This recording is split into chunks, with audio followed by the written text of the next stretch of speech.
Hi friends, welcome to மண் வாசம் channel. இன்றைக்கி நம்ம சேனலில் பார்க்க போகிற ரெசிபி வாழைத்தண்டு பொரியல். எவ்வளோ ஈஸியாகவும் சுவையாகவும் எப்படி செய்யலாம் பார்க்கலாம் வாங்க. நான் அதுக்கு வாழைத்தண்டு எடுத்துருக்கேங்க. இதை ஃபஸ்ட்டு நம்ம அதில் இருக்கிற நார் இந்த தோல்லாம் எடுத்துடலாம்.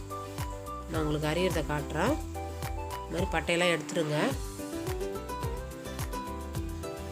எனக்கு கத்தியில் நறுக்க தெரியாதுங்க, அதனால் உங்களுக்கு அருவாமனையில் நான் செஞ்சு காமிக்கிறேன்.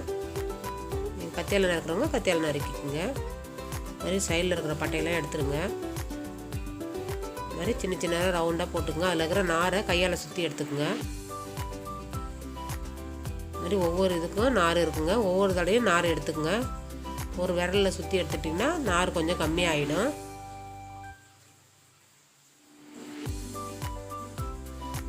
இது மாதிரி 2-3 பீஸ் வெட்டினதுக்கப்புறம் இதை ஒன்று சேர வச்சு நறுக்கிக்குங்க பொடியாக.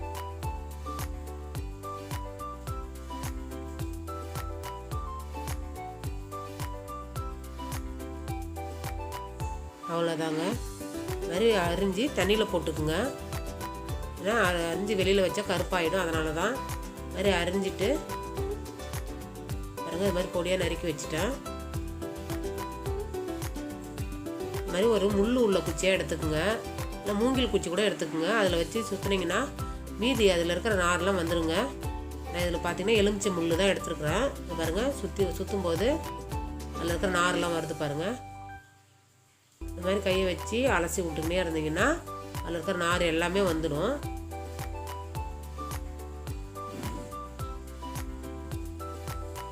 வாழைத்தண்டு ரொம்ப கிட்னிக்கு ரொம்ப நல்லதுங்க.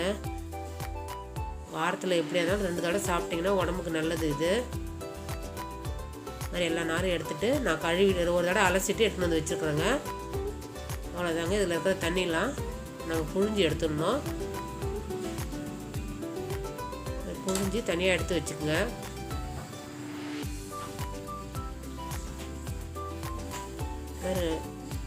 ஒரு டீஸ்பூனு மஞ்சத்தூள், கொஞ்சமாக உப்பு சேருங்க. எப்பயுமே வாழைத்தண்டு செய்யும்போது கொஞ்சம் தான் உப்பு சேர்க்கணும். கொஞ்சம் ஒரு 100 கிராம் பச்சைப்பருப்பு போட்டுருக்குறேங்க. நான் வாழைத்தண்டு கொஞ்சம் அதிகமாக எடுத்ததுனால சேர்க்குறேன். நீங்கள் அதுக்கு தகுந்த மாதிரி பருப்பு சேர்த்துங்க. இது ஒரு 10 நிமிஷம் ஊறட்டங்க. அந்த வாழைத்தண்டில் இருக்கிற தண்ணியிலே ஊறணும் அந்த பருப்பு. ஒரு வானல் எடுத்துக்கோங்க. கொஞ்சமாக எண்ணெய் ஊற்றுங்க. கூடவே கொஞ்சம் கடுகு வெடிக்கிட்டன்ட்டு ஒரு 5 காஞ்ச மிளகாய் கிள்ளி போட்டுக்குங்க. அது கூடவே கொஞ்சம் கருவேப்பிலை. அவ்வளோதாங்க. நம்ம எடுத்து வச்சுருக்கிற அந்த வாழைத்தண்டு எல்லாத்தையும் அதில் சேர்த்துடணும். பாருங்கள், பருப்பு நல்லா ஊறி இருக்குது பாருங்கள். அதில் நீங்கள் வேறு எந்த மசாலாவும் இதில் சேர்க்க தேவையில்லைங்க. நீங்கள் தண்ணி விட்டுருக்கு பாருங்கள், அதை புழிஞ்சு எடுத்துருங்க.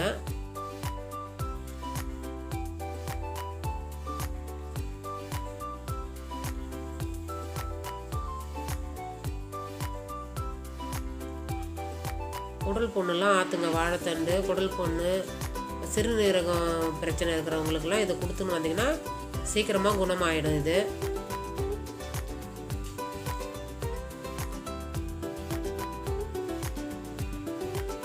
அவ்வளோதாங்க. ஒன்று சேர கிளறி விட்டுடுங்க. கொஞ்சமாக பெருங்காயத்தூள் சேர்க்குறேங்க. சேர்த்துட்டு அதையும் சேர்த்து கிளறி விட்டுட்டு ஒரு 5 நிமிஷத்தில் ரெடி ஆகிடுங்க இந்த பொரியல். சீக்கிரமாக வெந்துடும். பருப்புலாம் முன்னாடியே ஊறினதுனால சீக்கிரமாக வெந்துடும். நல்லா சுவையாகவும் இருக்குங்க இது. அவ்வளோதாங்க. ஒரு தட்டு போட்டு மூடிடுங்க. 5 நிமிஷம் ஆகட்டுங்க. இது 5 நிமிஷத்துக்கு அப்புறம் பாருங்கள், இடையில கிளறி விட்டுக்குங்க.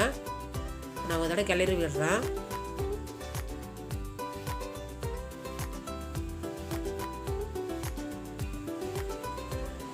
உங்களுக்கு பார்க்கும்போதே தெரியும் பருப்பு நல்லா வெந்திருக்குதான்னு பாருங்கள். இல்லைன்னா கொஞ்சம் நேரம் அப்புறம் டைம் கொடுங்க. திரும்பி ஒரு தடவை மூடி வைக்கிறேங்க.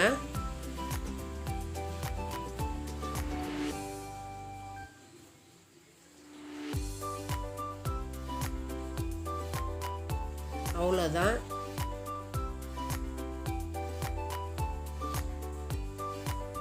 பாருங்கள், பருப்பும் வெந்திருக்குது. அந்த வாழைத்தண்டு நல்லா வெந்திருக்குது பாருங்கள். நம்ம கையால் நசுக்கி பார்த்தாலே தெரியும் உங்களுக்கு.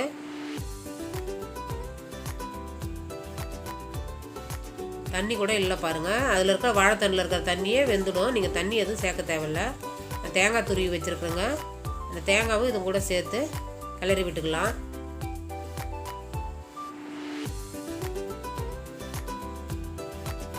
எல்லாத்தையும் ஒன்று சேர கிளறி விட்டுக்குங்க. அவ்வளோதாங்க, ரெடி ஆகிடுது வாழைத்தண்டு பொரியல். மேலே கொஞ்சம் கருவேப்பிலை போட்டு இறக்கிடுங்க. வாழைத்தண்டு பொரியல் ரெடி ஆயிடுச்சு. இந்த ரெசிபி பிடிச்சா மண் வாசம் சேனலை லைக் பண்ணுங்கள், ஷேர் பண்ணுங்கள், கமெண்ட் பண்ணுங்கள், சப்ஸ்கிரைப் பண்ணுங்கள். தேங்க்யூ.